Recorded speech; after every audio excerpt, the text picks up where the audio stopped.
लीजिए।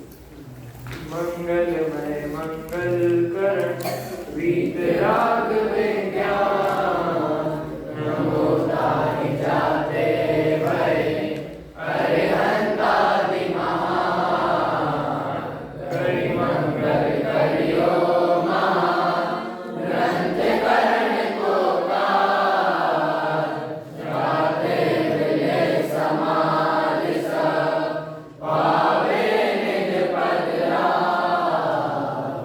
ओम नमः सिद्धेभ्यः। यहाँ पर उपस्थित आदरणीय अध्यक्ष महोदय, माननीय निर्णायक गण, विशिष्ट अतिथि तथा सभा में उपस्थित सभी भाइयों को मेरा जय जिनेन्द्र। आज की इस आध्यात्मिक ज्ञान गोष्ठी में मेरा विषय है सम्यक सन्मुख मिथ्या दृष्टि। तो हम इसे 3 बिंदुओं के माध्यम से समझेंगे कि सम्यक सन्मुख मिथ्या दृष्टि किसे कहते हैं, और यह समझेंगे कि वो प्रयत्न करने के बाद भी क्या कमियां रह जाती हैं जिनके कारण वे सम्यक दर्शन को प्राप्त नहीं कर पाते, और वे कब तक मिथ्या दृष्टि रहते हैं। तो हमारा पहला बिंदु, सम्यक सन्मुख मिथ्या दृष्टि किसे कहते हैं। जो जीव आत्म कल्याण करना चाहते हैं, तत्व ज्ञान करते हैं, फिर भी आत्मा का अनुभव उन्हें नहीं हुआ, उन्हें सम्यक सन्मुख मिथ्या दृष्टि कहते हैं। मतलब जो सम्यक यानी सच्ची श्रद्धा के सन्मुख तो हैं, परंतु वे फिर भी मिथ्या दृष्टि है, मतलब विपरीत श्रद्धा के धारक हैं। ये बाकी 3 मिथ्या दृष्टि जो है, निश्चयावासी, व्यवहारावासी, उभयावासी, उनके समान भटके हुए मिथ्या दृष्टि नहीं है। ये जो सम्यक सन्मुख मिथ्या दृष्टि है, ये अपने स्वरूप में अटके हुए मिथ्या दृष्टि हैं, जो छोटी कमियों के कारण सम्यक दर्शन को प्राप्त नहीं कर पाते। यह स्थिति तब उत्पन्न होती है जब इस जीव का मंद कसाएं होती हैं, जिसके कारण ज्ञानावरण आदि कर्मों का क्षयोक्षम होता है, जिससे तत्व विचार करने की शक्ति होती है, और मोह मंद होता है, और मोह मंद होने के कारण तत्व विचार करने में उद्यम होता है। उद्यम होने का जो बाहरी निमित्त होते हैं, उनके रूप में देवशास्त्र गुरु मिलते हैं, और जिससे सच्चे तत्व उपदेश का लाभ मिलता है। इसके कारण उसे यह समझ में आता है कि अहो, मुझे तो इन बातों की खबर ही नहीं थी, मैं तो भ्रम से भूलकर प्राप्त पर्याय में ही तन्मय था, परंतु इस पर्याय की स्थिति तो थोड़े काल की है, इसलिए मुझे यहाँ पर सर्व निमित्त मिले हैं, तो मुझे अब इन्हें बराबर समझना चाहिए, और इनमें तो मेरा ही प्रयोजन भाषित होता है। ऐसा कहकर एक उदाहरण आता है, जैसे एक व्यक्ति है, वह आईएएस की परीक्षा की तैयारी कर रहा है। उसने दोनों अपने एग्जाम्स क्लियर कर लिए, परंतु अभी इंटरव्यू उसका बाकी है। अगर वह इंटरव्यू भी क्लियर कर ले तो वह आईएएस ऑफिसर बन जाएगा। उसी प्रकार जो ये सम्यक सन्मुख मिथ्या दृष्टि है, वह भी सच्चे देव शास्त्र गुरु के श्रद्धानी होते हैं, उनके उपदेश को सुनते हैं, पढ़ते हैं, परंतु जैसा आत्मा को बताया है, उसे वैसा भाववासन नहीं होता। इसलिए आत्मा की रुचि तो होती है, परंतु फिर भी वह सम्यक सन्मुख मिथ्या दृष्टि कहलाते हैं। अब हम अपने अगले बिंदु की तरफ चलेंगे, जो है अब हम यह समझेंगे कि प्रयास करने में भी क्या कमी रह जाती है, जिसके कारण वे मिथ्या दृष्टि रह जाते हैं। तो वह कमी है परीक्षा करना।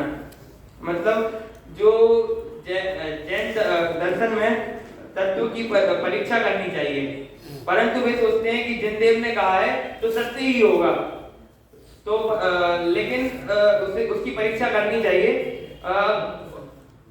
उन्हें सीख लेना चाहिए और लक्षण में जान लेना चाहिए, परंतु अपने स्वयं के विवेक के अनुसार उसकी परीक्षा भी करनी चाहिए।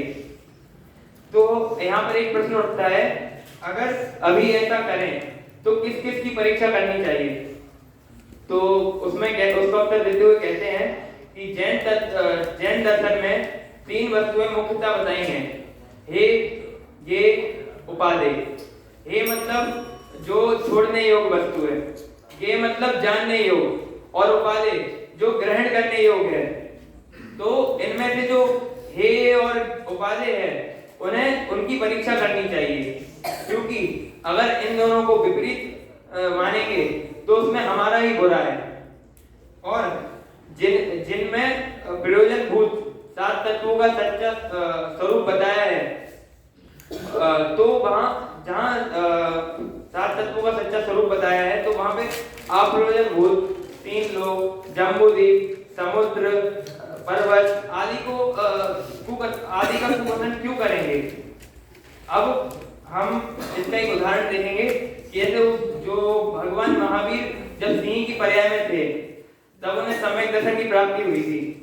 तो जो उन्हें सम्यक दर्शन की प्राप्ति हुई थी वह उन्हें उनके स्वयं की आत्मा के भाव वासन से हुई थी, क्योंकि उन्हें ये जम्बूद्वीप, मार्गस्थान, गुणस्थान आदि का ज्ञान तो था नहीं, तो उन्हें अपने आत्मा के भाव वासन से सम्यक दर्शन की प्राप्ति हुई थी।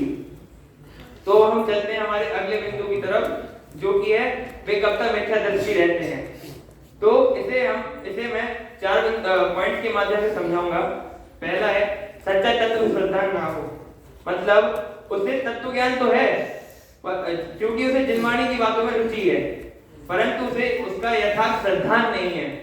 और दूसरा पॉइंट है यह इसी प्रकार है ऐसी प्रतीति सहित जो जीवादि तत्व है उनको उनका स्वरूप नहीं मानता, ना जानना, मतलब जो जीवादि तत्व है सात तत्व उनके संबंध में जीव को शंका होती है। अगला है जैसे पर्याय प्राप्त पर्याय में अहम बुद्धि है वैसे अपनी आत्मा में अहम बुद्धि ना आए, मतलब जो ये जीव है वो प्राप्त पर्याय में जैसे हमारा शरीर है वो उसके प्रति उसकी अहम बुद्धि होती है कि ये शरीर मेरा है, मैं शरीर का हूँ, जो भी, वैसा उसे अपनी आत्मा के प्रति नहीं होता कि आत्मा के प्रति उसे अहम बुद्धि नहीं होती। अब हमारा अगला पॉइंट है कि हित अहित रूप भावों को ना पहचाने, मतलब जो पुण्य पाप भाव हैं वो हमारे लिए अहित रूप है, और जो शुद्ध भाव है वही एकमात्र हमारे लिए हित रूप है। उन्हें ना पहचाने इसके कारण वह सम्यक सर्वो मिथ्या दृष्टि रहता है। अंत में मैं बस इतना ही कहना चाहूंगा कि हम सभी भी जो सम्यक सर्वो मिथ्या दृष्टि है उनकी जो कमियां रह जाती हैं वो सुधार कर सम्यक दर्शन को प्राप्त करें, इसी मंगल भावना से। जय जिनेंद्र।